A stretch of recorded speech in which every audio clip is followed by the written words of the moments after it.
Nous te remercions ce soir pour la grâce que tu as témoignée à chacun de nous de venir dans ta présence pour répondre au rendez-vous que tu avais fixé avec lui afin de recueillir tes paroles, aussi de bénéficier de tes sages conseils et surtout de recevoir des informations et des choses qui sont propices à sa préparation. Nous te disons merci Seigneur, parce que nous croyons que juste comme nous sommes venus, nous sommes déjà bénis. Ainsi puisses-tu le concrétiser, afin que quand nous écouterons ta parole, tes paroles guérissent nos âmes, que tes paroles nous relèvent. Toi qui connais nos défaillances, aussi nos multiples égarements, Seigneur, viens à nous relever, afin que dans chacun de nous puisse accomplir ton œuvre efficace. Bénis la parole que nous écouterons ce soir. Bénis l'homme par qui nous allons l'écouter. Agis dans chaque cœur, manifeste ta grâce et accomplis ton œuvre dans la vie de chacun de nous. Seigneur, nous sommes venus avec des attentes. Nous recommandons à toi et nous attendons surtout à toi, afin que tu viennes de rencontrer et que tu nous donnes la satisfaction, afin que notre joie puisse être parfaite. Bénis chaque frère et chaque soeur. Mets tes paroles dans la bouche de celui qui va parler et agis dans la vie de chacun de nous, car nous nous attendons tous à toi. La Bible nous dit que celui qui croit dans le Seigneur ne sera point confus. Seigneur, nous sommes plus que persuadés qu'au sortir de cette rencontre, chacun de nous dira que mon âme a été sauvée, mon âme a été bénie, parce que je l'ai entendu et il m'a sauvé. Que l'honneur et la gloire te reviennent dans le puissant et précieux nom de notre Seigneur Jésus-Christ, dans lequel nous t'avons ainsi prié. Amen. Nous pouvons nous asseoir. Bien-aimés frères et sœurs,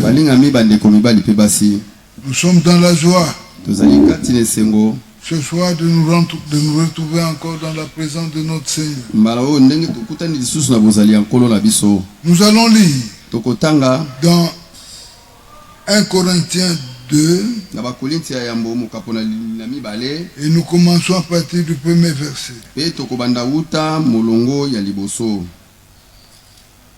Nous pouvons rester assis, il n'y a pas. L'apôtre Paul dit: pour moi, frère, lorsque je suis allé chez vous,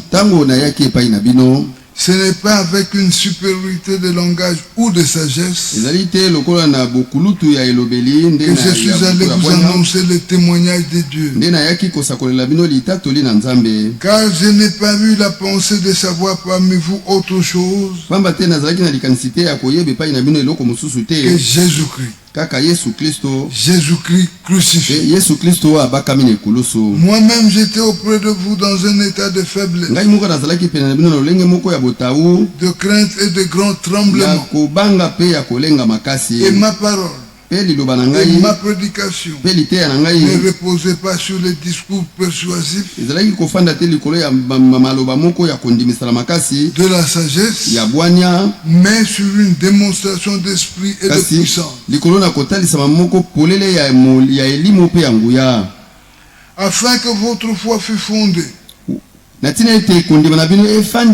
Non sur la sagesse des hommes, mais sur la puissance de Dieu. Que le Seigneur ajoute de riches bénédictions à la lecture de sa parole. Bien-aimés frères et sœurs, aujourd'hui c'est encore un jour que Dieu a fait pour que nous puissions le vénérer, nous puissions l'adorer, aussi le louer. Mais avant toute chose, j'aimerais vous donner lecture un peu d'une question qui a été posée à Frère Branham. Nous lisons la prédication Dieu mal compris. Alors dans cette prédication, on lui pose la question. La question se trouve à la page 132. On lui dit, Frère Bill, veuillez dire quelque chose au sujet des enfants et des adultes. Des adultes aussi qui font tant de bruit par ces allées et venues. Durant les services. Ce tabernacle a besoin de leçons sur la révérence.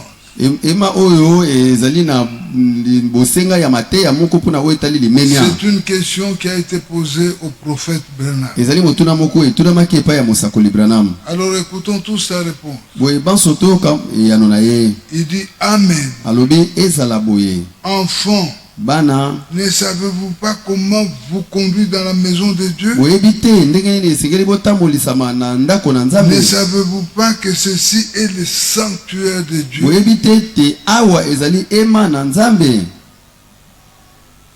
Dieu est dans son saint temple. Que tout le monde reste tranquille. C'est le lieu de Dieu. Les gens viennent y méditer, essayant de trouver le salut de l'âme,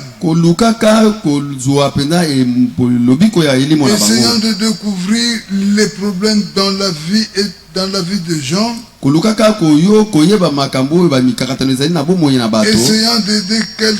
essayant d'aider quelqu'un. Le moins que vous puissiez faire, c'est d'être respectueux, de vous tenir tranquille.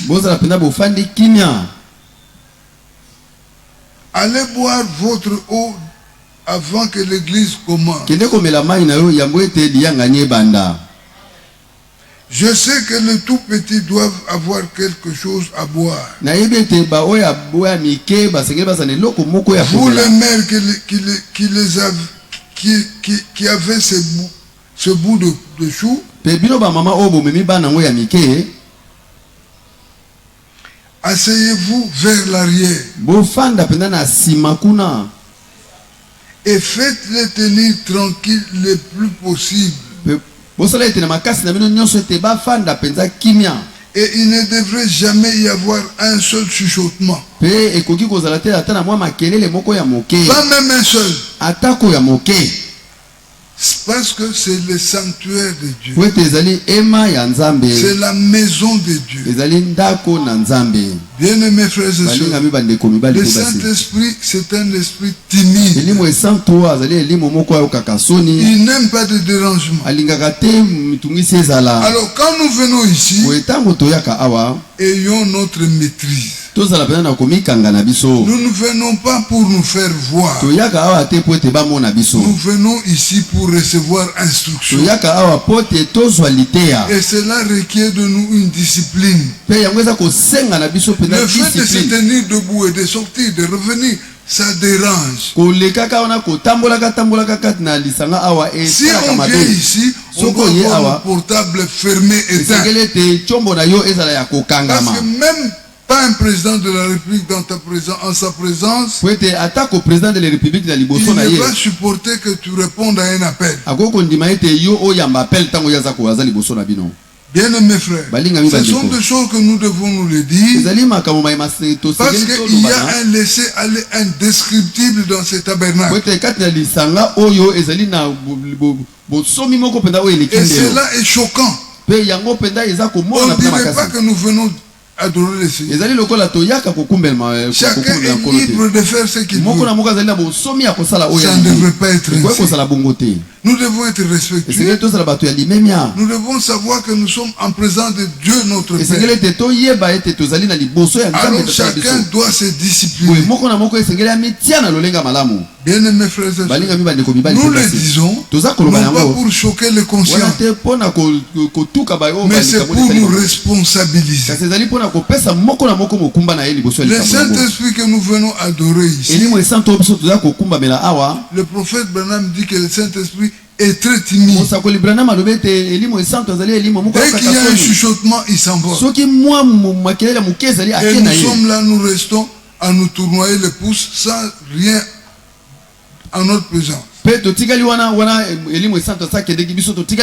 Alors bien de mes frères et sœurs, faisons un effort. On ne nous demande pas de pouvoir accomplir plus grand que soi, mais c'est question de rester tranquille. Ça ne nous coûte rien. Le culte ne prend tout au plus que 1h30. Cependant ces 1h30 là, nous sommes obligés à nous tenir tranquilles. Ne chuchotons pas, ne faisons pas de va-et-vient inutile, mais plutôt faisons tout notre effort pour avoir un comportement digne. Ainsi le Seigneur sera honoré par notre présence, aussi par notre agissement. Que le Seigneur nous vienne en aide. En toi qui nous secoue. C'est honteux, frère. Nos cultes ici, c'est honteux. Un jour, il y a un frère de notre assemblée qui était venu. Pendant que le culte s'est déroulé, il m'a dit, frère, chez vous, c'est comme ça. Je ne savais quoi lui dire. C'est comme si on ne croit pas à la parole. Chacun est libre de se tenir debout, de faire tout ce qu'il veut. Il y en a qui sortent, qui vont acheter de l'eau, comme si cela lui était permis. Non, mais il y a des diacres pour ça. Tu as besoin de l'eau, dis parle-en au diacre. Donne-lui l'argent, il va acheter pour toi. Bien aimé frère, je ne pense pas que ce diacre puisse être animé de mauvaises intentions pour te tuer. C'est-à-dire, il vient de sa maison délibérément et dit, je vais tuer telle chose. Non, bien aimé. Faisons un effort pour que nous rendions ces lieux un lieu paisible. Un sanctuaire de Dieu. Pour que ce pourquoi nous venons chercher ici, que nous puissions nous en accaparer. Que le Seigneur nous bénisse tous. Bien mes frères et sœurs, nous sommes aussi heureux d'avoir parmi nous notre sœur Christiane. Il avait quitté le pays, je crois, au mois de janvier. Il a fait près de 10 mois à l'extérieur. Et aujourd'hui, le Seigneur a permis qu'elle soit parmi nous. Que le Seigneur la bénisse. Autre chose, je voulais dire que le frère Chong est éprouvé. Il a perdu son papa. Le papa qui venait de temps en temps ici. J'étais avec lui le matin. Il m'a dit que comme ces derniers temps on ne passe plus de veillée mortuaire, il envisage que l'inhumation puisse se faire le lundi. Alors pour cela nous avons décidé de procéder à une collecte en sa faveur. La collecte débute aujourd'hui et elle prendra fin le dimanche. Venons lui en aide. C'est un de nos frères. Que le Seigneur nous donne des moyens pour que nous satisfassions à ce désir. Que Dieu nous bénisse. Nous avons lu avec le frère Jackson dans Ézéchiel 36. Et nous avons commencé à partir du verset 24. L'Écriture dit: je vous retirerai donc les nations, je vous rassemblerai de tous les pays, et je vous ramènerai dans votre pays.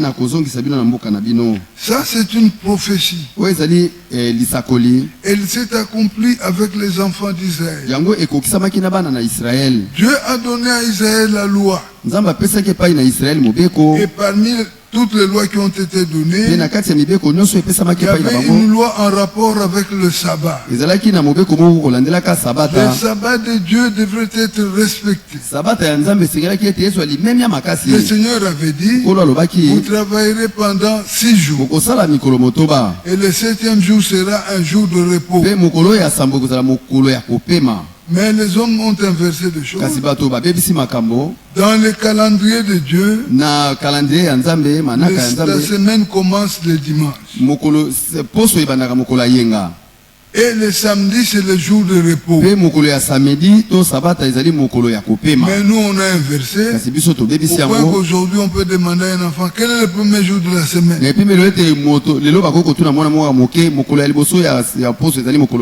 va répondre sans avoir froid aux yeux que c'est lundi. Mais alors que cela n'est pas correct. Le jour de repos de Dieu, c'était le samedi. Mais Israël n'a pas respecté ça. C'est ainsi que Dieu lui a dit: parce que tu as été infidèle, alors je veux te disperser dans le monde entier. Israël a été dispersé dans tout le monde entier. Bien-aimés frères, ils ont connu des temps très difficiles, au point que Hitler est venu s'ajouter à cela. Hitler qui est allé en guerre contre eux, et ils ont été décimés. Dieu qui avait fait la promesse de disperser Israël, il est celui qui est venu en Jérémie 31. Dans Jérémie 31, à partir du verset 10e, il dit: Nation, écoutez la parole, dit Seigneur, et publiez-la dans les îles lointaines. Dites: celui qui a dispersé Israël le rassemble. Et il les gardera comme le berger garde son troupeau. Car le Seigneur rachète Jacob. Il les délivre de la main d'un plus fort que lui. Ils viendront et pousseront des cris de joie sur les hauteurs de Sion. On a assisté à un retour massif du peuple d'Israël de partout où il était. Israël a cherché à regagner son pays. Ce qui fait qu'aujourd'hui, tous les Juifs presque se trouvent chez eux. Tous les Juifs. Oui. Ils ont, par ce faire-là, concrétiser la promesse de Dieu. Bien-aimés frères, aujourd'hui Israël vit dans son pays. Même s'il y a des choses difficiles que les Arabes cherchent à pouvoir déranger avec. Mais il y a une prophétie qui dit Jérusalem restera à sa place à Jérusalem. Tout ce qui peut leur arriver, cela ne va pas les déranger. Parce que ce n'est pas Dieu qu'ils vivent. C'est la nation choisie de Dieu. Dieu seul s'est choisi Israël. Et Israël est fier d'avoir Dieu comme protecteur. Ils ne craignent aucune nation. Parce qu'ils savent que Dieu est leur bouclier. Alors bien aimés frères, nous aussi ici, nous jouissons de l'accomplissement de cette prophétie. Parce que dans le Nouveau Testament, il n'y a pas un autre peuple que le Seigneur ait choisi en dehors de nous. Nous sommes la nation que Dieu sur laquelle Dieu a jeté le regard. Alors c'est de nous dont il est question ici. Quand le Seigneur dit dans Ézéchiel 36 que je vous ramènerai dans votre pays, bien aimés frères et sœurs, notre pays c'est la Bible. Dieu nous a ramenés dans la Bible au point que nous sommes à l'aise dans la Bible.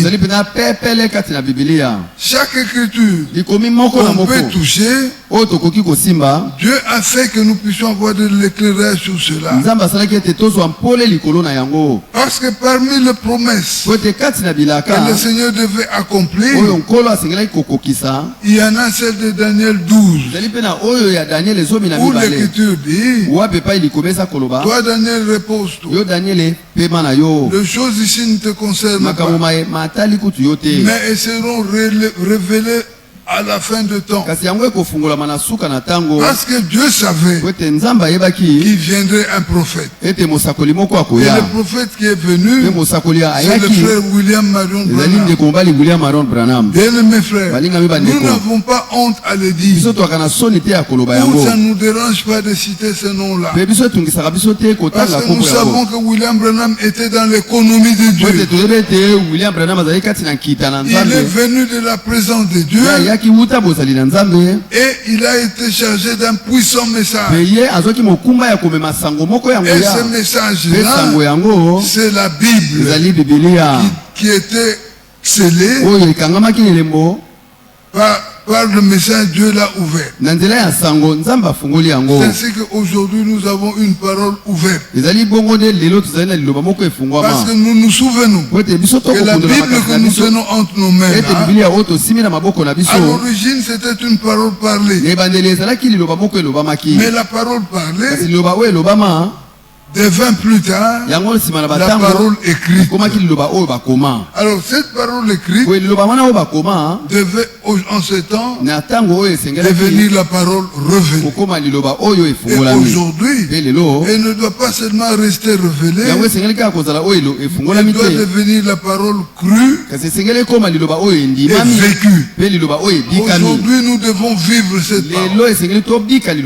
Alors bien mes frères, nous rendons grâce au Seigneur. Aujourd'hui nous vivons l'accomplissement de tout ce qui était écrit. Au verset 25, l'Écriture dit, je répandrai sur vous une eau pure. Bien aimés frères et sœurs, l'eau pure à laquelle la Bible fait allusion, ce n'est pas l'eau que nous puissions dans nos seaux pour que nous puissions aller nous laver. Non, mais il s'agit de la parole de Dieu que le Seigneur devrait envoyer pour nous purifier. Jésus dit dans Jean 15, déjà vous êtes purs par la parole que vous avez entendue. Nous, le peuple de Dieu, nous sommes réjouis lorsque nous écoutons la parole. Parce que nous savons que par l'écoute de la parole, beaucoup de choses seront rendues possibles. Telles que nous vivrons la purification, nous vivrons la sanctification. Par la parole, nous pouvons même être amenés jusqu'à être baptisés du Saint-Esprit. Dieu, dans les promesses qui sont écrites ici, il nous promet d'ôter de nos cœurs le cœur de pierre. Bien-aimés frères et sœurs, on ne vous trompe pas. Par la première naissance, nous sommes venus dans ce monde avec des cœurs de pierre. C'est-à-dire des cœurs durs, des cœurs qui ne pouvaient pas supporter la parole. Mais le Seigneur a fait que comme il nous connaissait avant, il a mis sur notre chemin la parole. Nous l'avons rencontré. Et cette parole a fait que nous puissions tomber sous son charme. Alors l'Écriture dit que je vous donnerai un cœur nouveau. Le cœur nouveau, c'est un cœur nouveau. Ce n'est pas un cœur ancien amélioré. Non. C'est un cœur nouveau. Le cœur qui prend plaisir à l'écoute de la parole. Le cœur qui aime la parole. Le cœur qui peut être blessé par la parole. Bien-aimés frères, il n'y a que le nouveau cœur qui puisse subir le dommage de la parole qui est aussi un feu. Parce que l'ancien cœur, ce n'était que la pierre. La pierre ne peut pas subir de dommages même s'il est exposé au feu. Si vous placez la pierre dans le feu, elle va seulement devenir chaude. Dès que vous la retirez du feu, quelque temps après, elle se refroidit. Mais le cœur de chair, quand vous le placez en contact avec le feu, le feu l'endommage. Ce cœur peut commencer à se flétrir. C'est pourquoi, bien mes frères, nous ne sommes pas en contact avec la parole. Nous ne pouvons plus demeurer le même. Nous devons toujours subir des dommages. Bien mes frères, nous rendons gloire au Seigneur de ce qui nous a fait don de ce cœur. Aujourd'hui, nos vies, grâce à ce cœur-là, nos vies ont changé. Nos vies sont devenues respectueuses de la parole. Nous ne pouvons pas entrer en contestation avec la parole. Tout ce que la parole dit, nous acquiesçons. Nous reconnaissons que Dieu est plus grand que nous.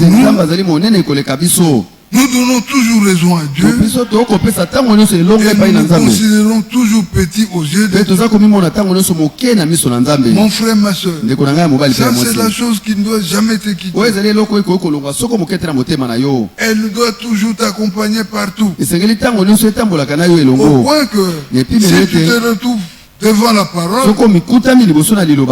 avant que la parole ne puisse terminer, toi tu dois t'empresser à croire.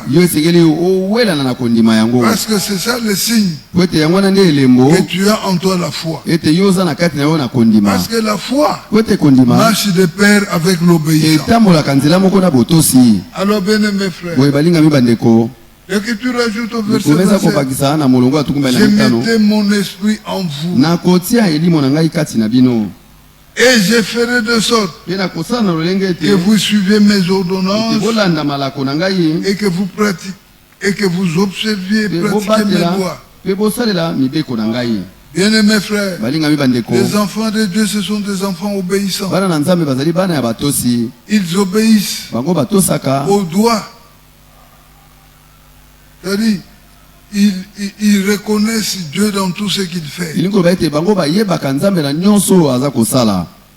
Mon exhortation ce soir consiste à vous dire que vous avez devant vous Un Dieu qui ne ment jamais. Un Dieu qui ne fait pas du théâtre. Un Dieu dont la bouche ne dit que la vérité. Alors si tu es devant ces dieux-là, considère-toi d'abord petit et honore-le. On honore Dieu en respectant sa parole. Même si cette parole-là te fait mal, elle te fait mal pour ton bien. Bien-aimés frères et sœurs, c'est ainsi que tous nous allons vers le Seigneur lui dire, Seigneur, donne-nous ces cœurs-là. Fais de sorte que nous vivions ces expériences-là. Mon frère, ma soeur, nous sommes dans Ecclésiaste au verset 10. Dans Ecclésiaste au verset 10, là, au chapitre 10. L'Écriture dit à partir du verset 2e. Le cœur du sage est à sa droite. C'est ça le nouveau cœur. Quand tu touches comme ça, tu ne sens rien. Mais cependant, ce cœur-là est là. Et le cœur de l'insensé à sa gauche. Nous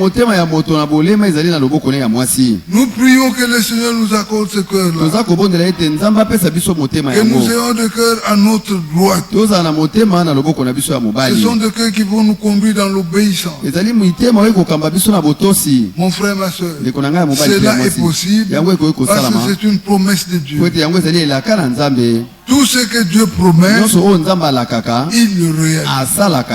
L'Écriture dit, il dit une chose. Il dit une chose. Et la chose arrive. Il nous a promis de cœur. Il l'a fait. Parmi nous ici ce soir, il y a des frères et des sœurs qui ont expérimenté déjà ce cœur. Quand tu as ce cœur, tu auras toujours souci de l'œuvre de Dieu. Tu feras tout pour être en bon terme avec le Seigneur. Tu n'aimeras pas entrer en contestation avec Dieu. Non, bien-aimé frère. Tu aimeras que le Seigneur prenne plaisir à toi. C'est ce qui avait conduit Paul chez les Corinthiens. Nous avons lu dans 1 Corinthiens au chapitre 1er, dans le chapitre 2e. Paul chez les Corinthiens, il dit,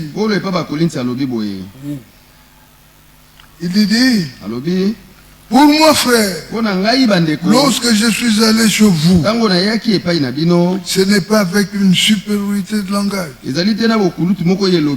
ou de sagesse que je suis allé vous annoncer le témoignage de Dieu. Paul est arrivé chez le Corinthien. Il n'était pas allé pour montrer aux Corinthiens que vous ne valez rien. Vous me voyez moi là. Je suis celui qui a fait des expériences. J'ai rencontré le Seigneur dans le buisson ardent, dans la colonne de feu. Moi, je suis allé jusqu'au 7e siècle. Non, non, ce n'est pas comme ça.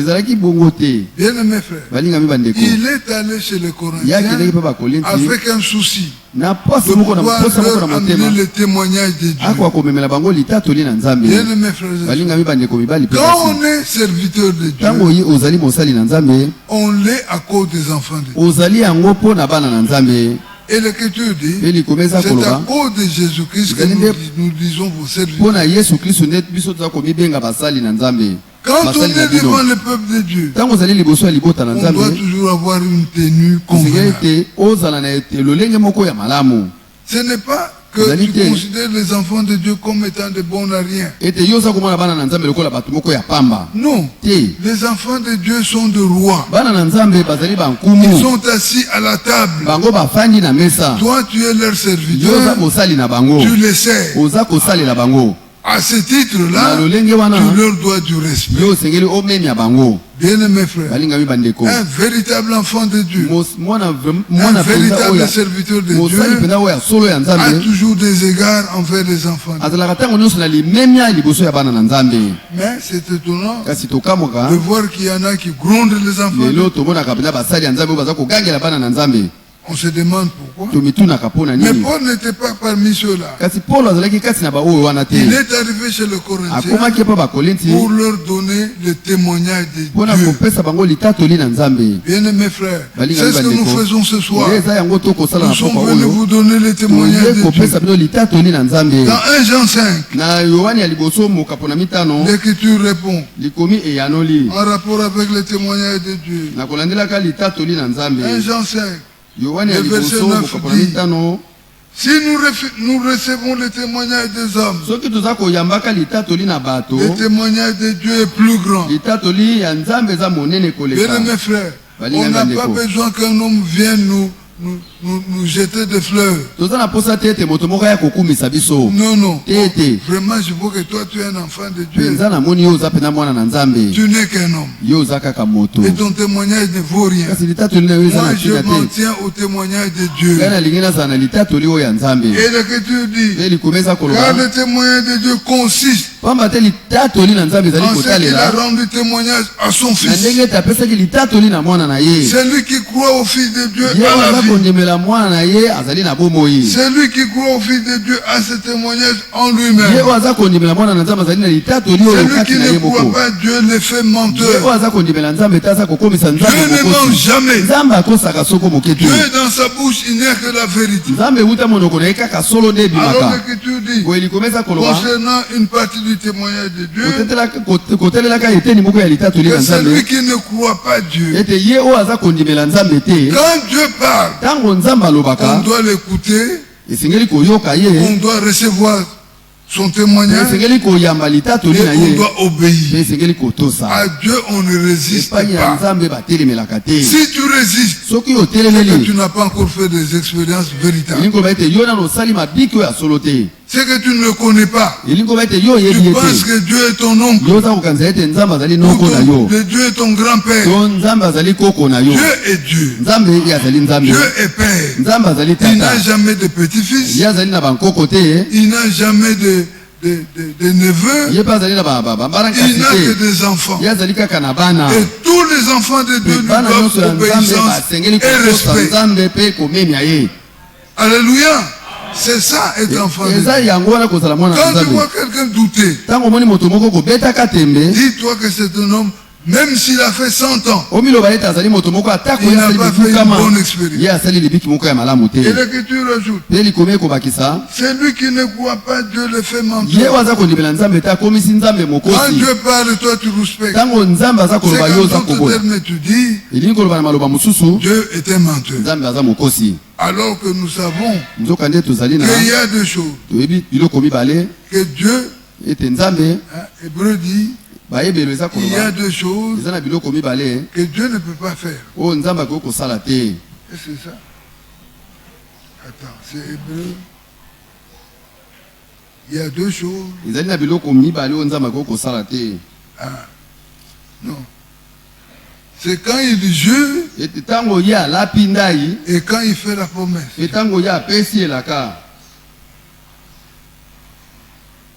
C'est dans Hébreu.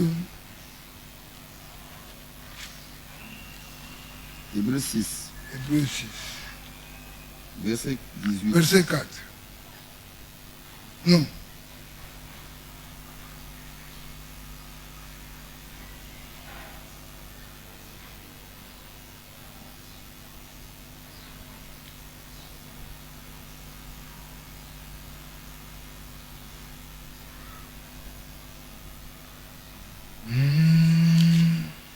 Hébreu 6, verset 18. Oui. Verset 18, Hébreu 6. Verset 17, c'est pourquoi Dieu, voulant montrer avec plus d'évidence aux héritiers de la promesse l'immuabilité de sa résolution, intervint par un serment, afin que deux choses immuables dans lesquelles il est impossible que Dieu mente. Nous trouvons un puissant encouragement. Nous dont le seul refuge a été de saisir l'espérance qui nous était proposée.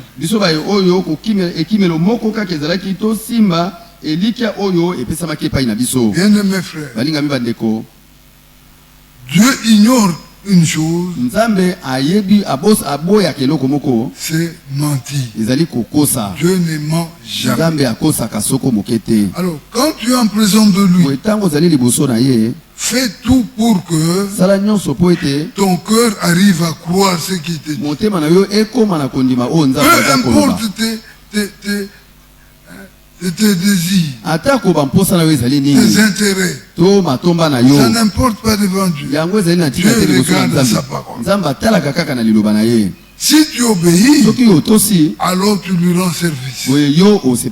Là, tu démontres que tu es un enfant respectueux et obéissant. Dieu est Dieu. Tu peux t'entêter. Il te laisse. Mais il viendra un jour où tu seras face à lui. Ne désirons pas en arriver là. Autant nous fléchir aujourd'hui. Alors bien mes frères, nous parlons du témoignage de Dieu. C'est dans 1 Jean 5. Dans 1 Jean 5 là, nous avons lu, l'Écriture nous dit, au verset 10e, puisqu'il ne croit pas au témoignage de Dieu que Dieu a rendu à son Fils. Verset 11. Et voici ce témoignage, c'est que Dieu nous a donné la vie éternelle et que cette vie est dans son Fils. Bien-aimés frères, ce n'est pas parce que tu as cru au sacrifice de Golgotha que cela est suffisant. Oui. L'Écriture dit que par cela tu as la vie éternelle. Mais cette vie-là doit être pérennisée. Ce n'est pas parce que tu as cru au sacrifice de Golgotha et que tu négliges les autres aspects que tu es toujours possesseur de la vie éternelle. Non. La vie éternelle s'entretient par l'obéissance de la parole. Alors bien mes frères, dans 1 Corinthiens 2, là où nous étions, l'Écriture dit, car je n'ai eu la pensée de savoir parmi vous autre chose que Jésus-Christ. Bien mes frères et sœurs, quand nous lisons dans Matthieu au chapitre 1er, dans Matthieu chapitre 1er, à partir du verset 20, l'Écriture dit,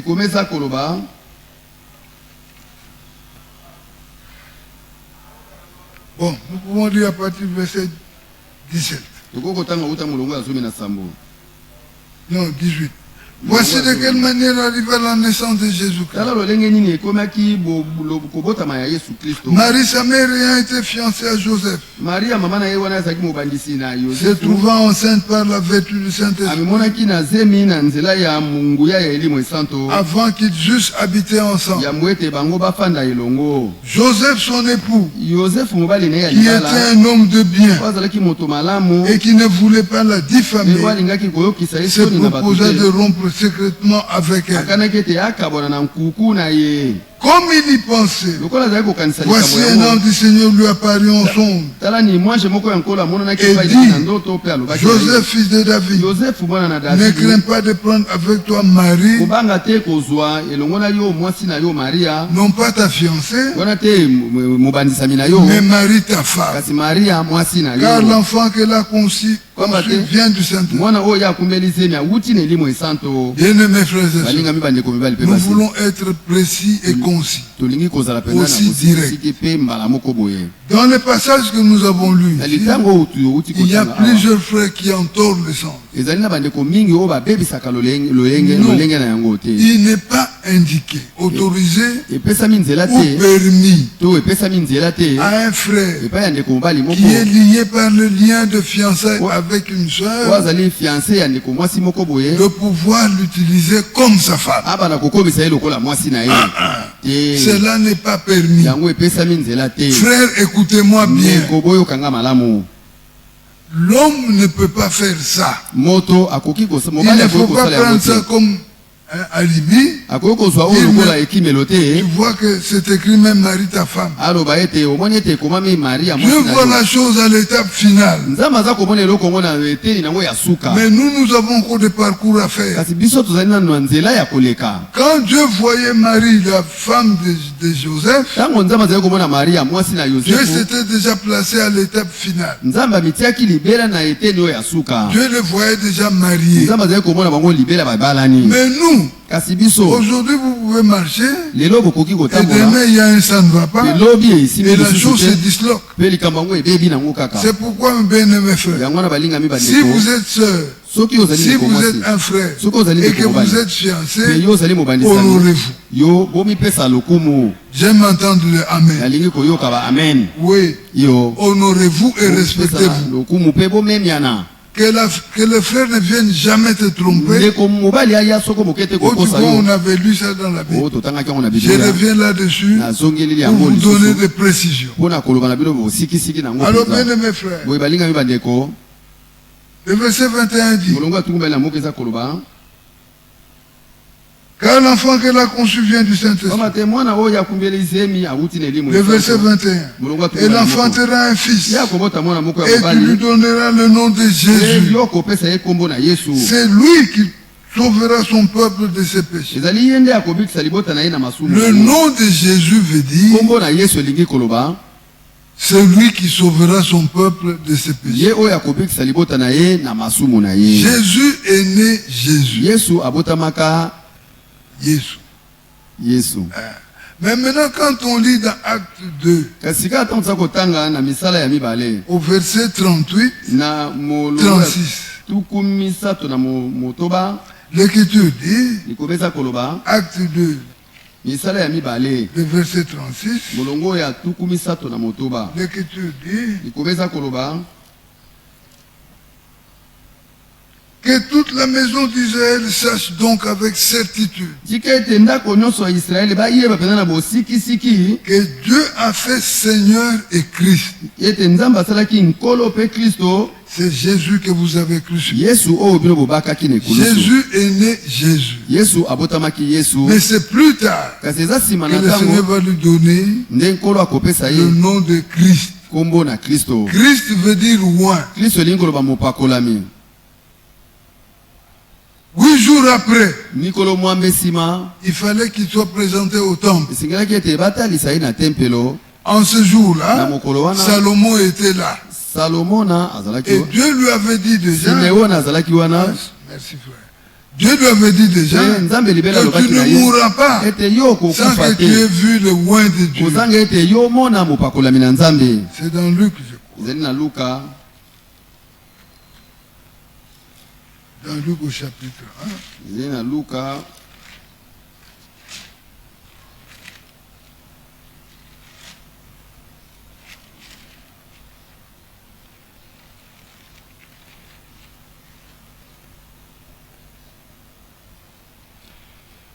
Luc 2, le verset 25. Et voici, il y avait à Jérusalem un homme appelé Siméon. Cet homme était pieux et juste. Il attendait la consolation d'Israël. Et l'Esprit Saint était sur lui. Il avait été divinement vêtu par le Saint-Esprit, qui ne mourrait point avoir vu le Christ du Seigneur. Et comme les parents portaient le petit enfant Jésus pour accomplir à son égard ce qui était ordonné, c'est qu'ordonnait la loi, il le reçut dans ses bras. Bénis Dieu et dit. Maintenant, Seigneur, tu laisses ton serviteur s'en aller en paix. Selon ta parole. Car mes yeux ont vu ton salut. Salut que tu as préparé d'avance. Que tu as préparé devant tous les peuples. Lumière pour éclairer les nations. Et gloire d'Israël ton peuple. Bien-aimés frères, Dieu a fait Christ.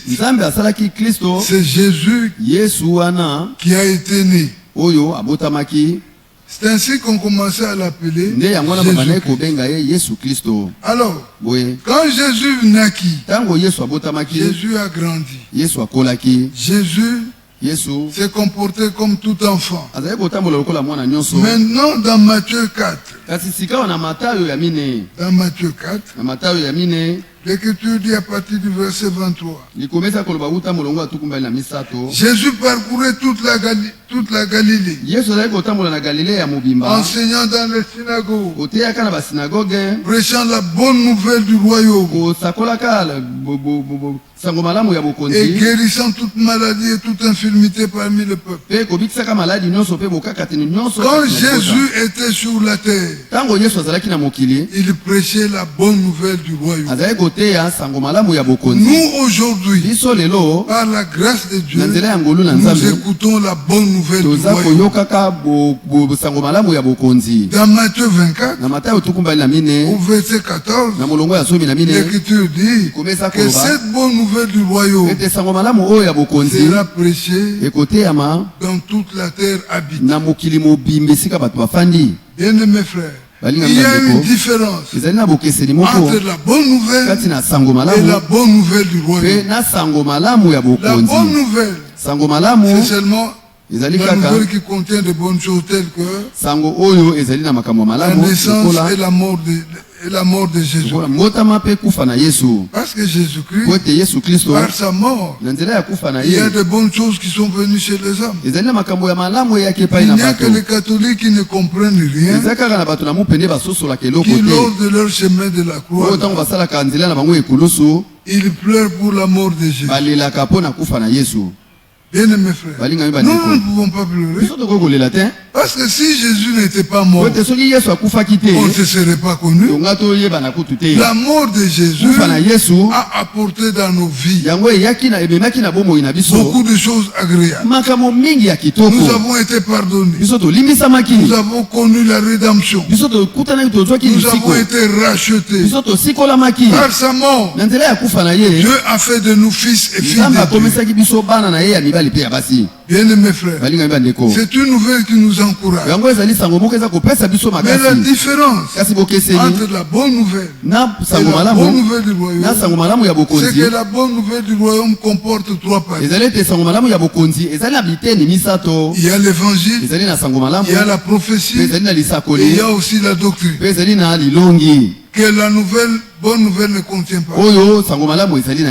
C'est ainsi que nous, quand nous écoutons ça, nous recevons le droit à la foi. Nous sommes d'office préparés pour le royaume et aussi apprêtés pour ce jour-là. Bien-aimés frères et sœurs, quand nous arrivons en Jean 11, l'Écriture dit, dans Jean 11, il est question là de la mort de Lazare.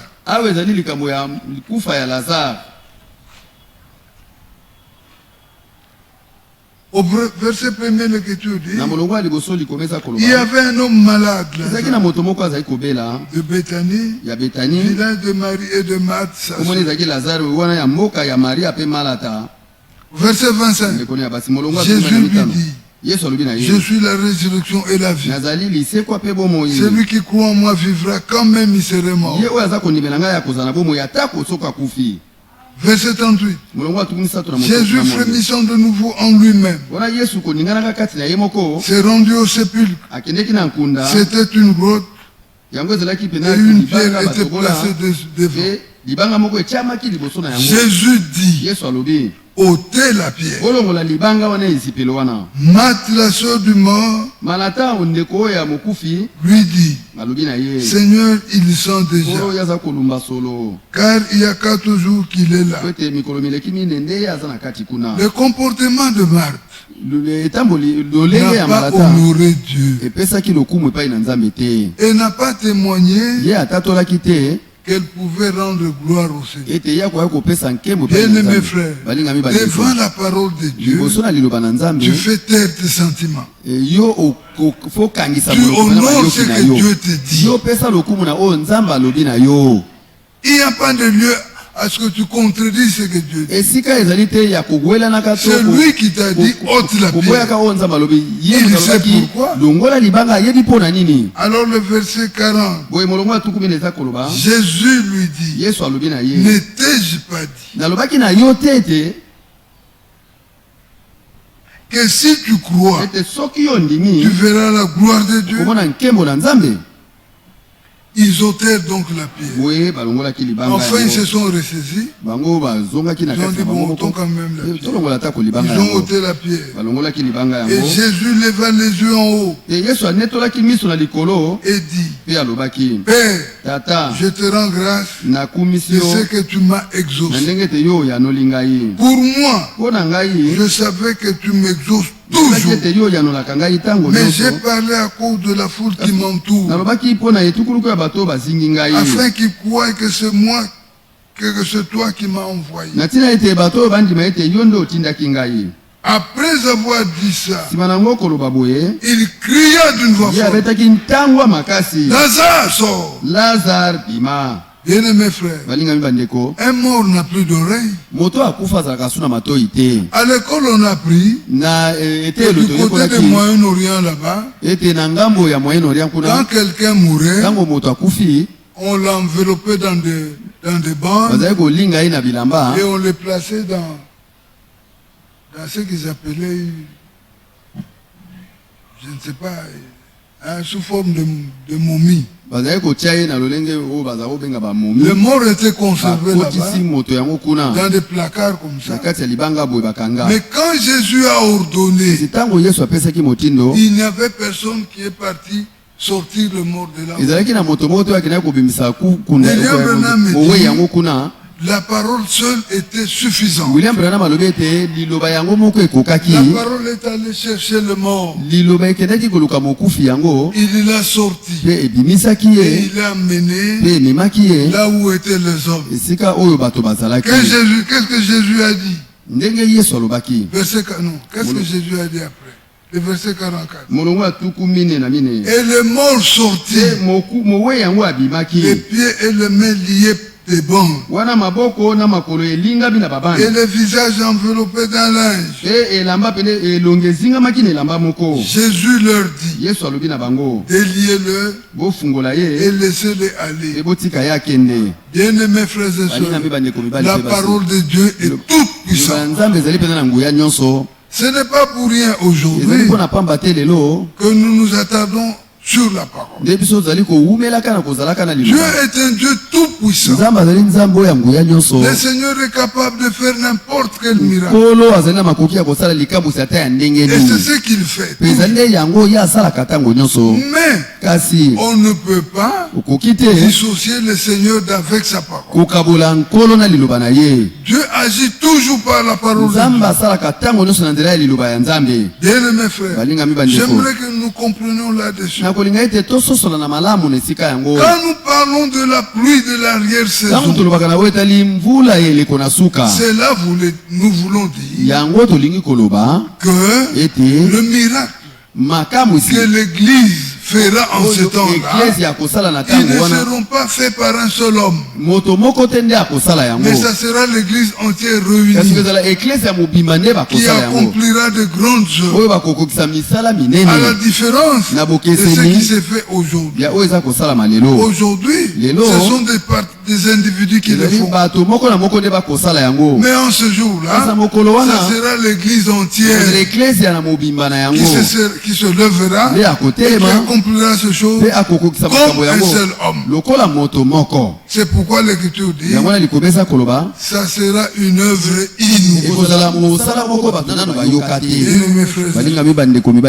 Nous ne minimisons pas Dieu aujourd'hui pour lui réserver la gloire dans l'avenir, mais seulement nous disons que ce qui se fera en ce jour-là sera plus que ce qui se fait aujourd'hui. Et c'est ce que nous attendons tous. Mais il y en a qui ont dit que nous vivons la pluie de la saison. Où est-elle tombée? Où est-elle tombée? Et ils sont partis où? Bien-aimés frères, respectons le Seigneur, respectons son plan et donnons-nous gloire en toute chose. L'Écriture continue. Plusieurs des Juifs qui étaient venus vers Marie et qui virent ce que fit Jésus crurent en lui. Mais ils étaient malheureux parce qu'ils ont cru différemment de ce que dit l'Écriture. La Bible dit dans Jean 20. Dans Jean 20.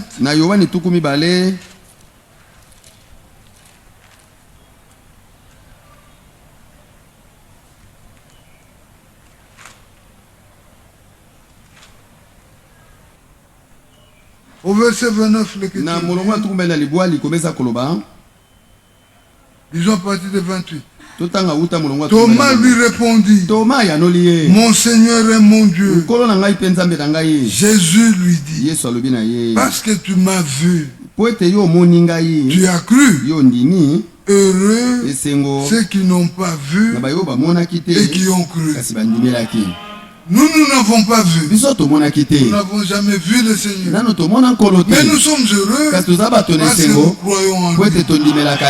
Pierre dit, nous croyons en lui sans le voir encore. Mais nous savons qu'un jour, par les yeux d'un homme, mais nos yeux, nous verrons tel qu'il est. Bien-aimés frères, c'est pourquoi nous disons que nous sommes des hommes heureux. Alors bien-aimés frères, quand nous rentrons dans Corinthiens là-bas, l'Écriture dit,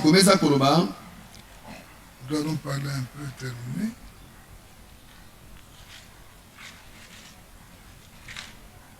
Dans 1 Corinthiens 2, l'Écriture dit, car je n'ai eu la pensée de savoir parmi vous autre chose que Jésus, et Jésus-Christ crucifié. Bien-aimés frères et sœurs, quand Jésus-Christ était sur la terre, il faisait beaucoup de miracles. Il guérissait beaucoup de malades. Mais c'était seulement au lieu où il se trouvait. S'il était à Capernaum, c'était à Capernaum que ces choses se faisaient. Cela ne pouvait pas se faire à Jérusalem. Non, non. Les choses n'étaient rendues possibles que là où il avait ce lieu. Mais quand Jésus a été crucifié, les choses sont devenues autres. Jésus crucifié est plus dynamique que Jésus-Christ. Parce qu'aujourd'hui, ici, nous l'invoquons. Et les miracles s'accomplissent ici. Au même moment, on l'invoque à Krefeld. Il y a aussi des miracles. Mais cela n'était pas possible quand il était Jésus-Christ. Ce n'est que quand il est devenu Jésus-Christ crucifié que cela est devenu possible. Alors bien mes frères, Paul dit dans Galates, au chapitre 6, Paul dit dans Galates au chapitre 6, il dit,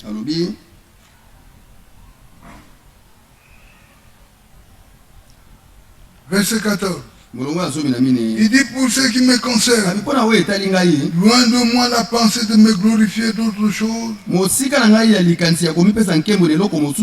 que la croix de notre Seigneur Jésus-Christ, par qui le monde est crucifié pour moi, comme je le suis pour le monde. Bien-aimés frères, c'est par la croix de Jésus-Christ que nous sommes devenus ce que nous sommes. C'est par la croix de Jésus-Christ que nous avons acquis la version du péché. Que nous avons en nous reçu la haine du mal. C'est par la croix de notre Seigneur Jésus. Et Paul dit, par cette croix-là, le monde est crucifié pour lui, comme lui aussi il est pour le monde. Mon frère, ma soeur, l'expérience qu'il nous faut, c'est de passer par la croix de Jésus. L'Écriture dit, car la prédication de la croix est une folie pour ceux qui périssent. Mais pour nous qui sommes sauvés, elle est une puissance de Dieu. Dieu s'est manifesté en nous avec puissance par la croix de notre Seigneur Jésus. C'est pourquoi mes bien-aimés frères, j'aimerais aujourd'hui que chacun de nous passe par la mort de la croix. C'est-à-dire que chacun puisse intérioriser ce qui s'était passé à la croix.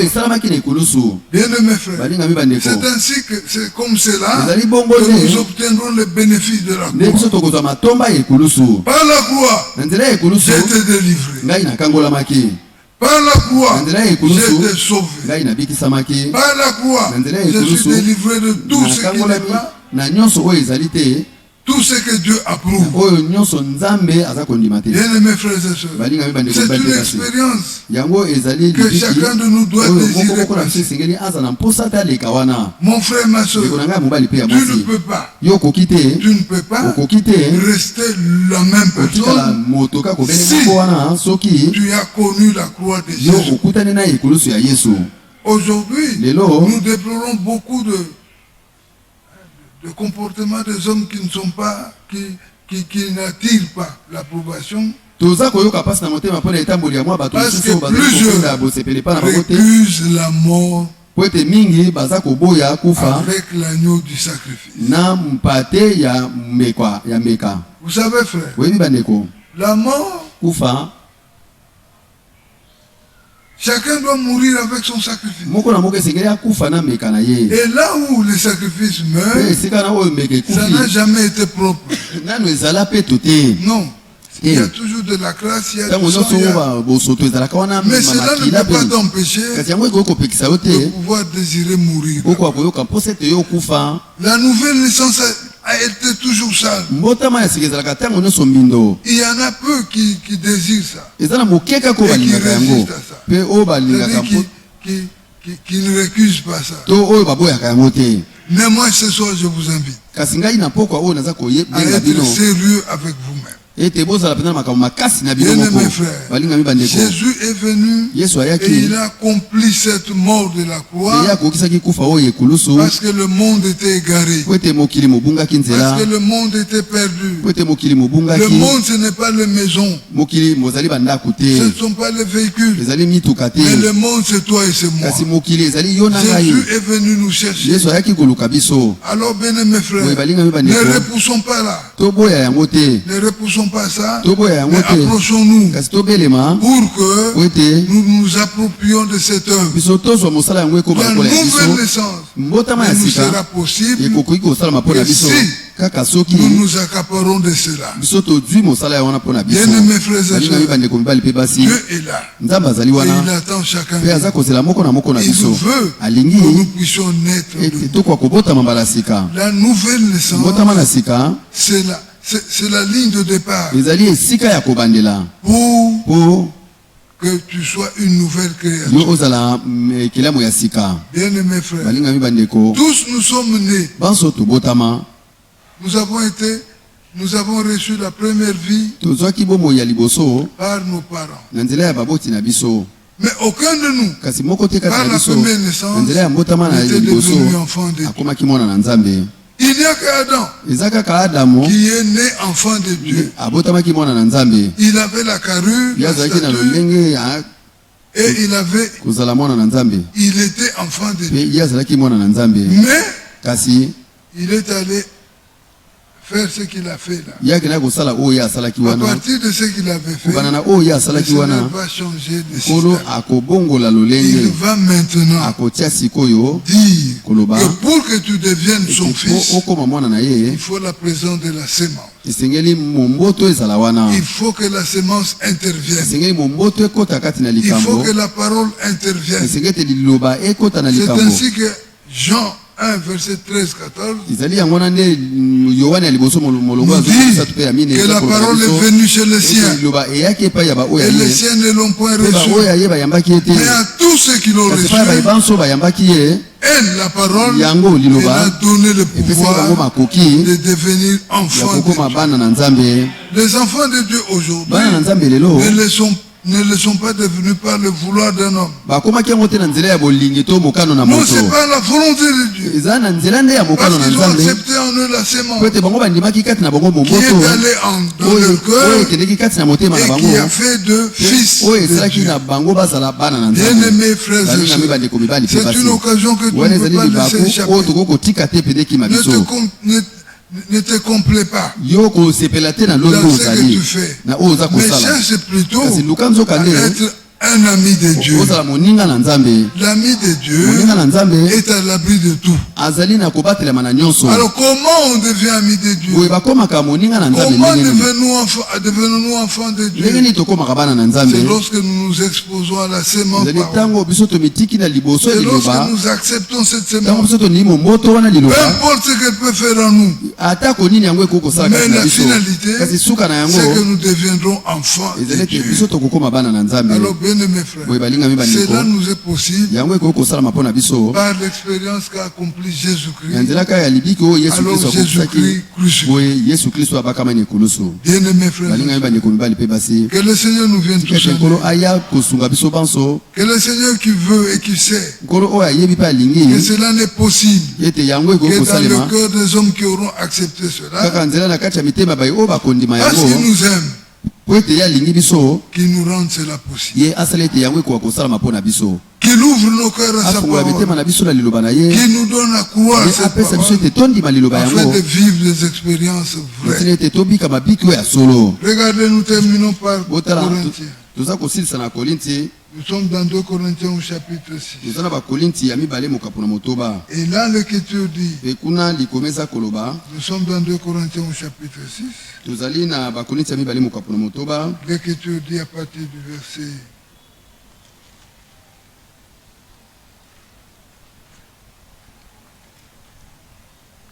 verset 14, je crois.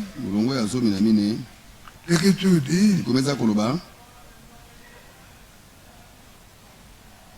ne savez-vous pas? Ne vous mettez pas avec les infidèles sous un joug étranger.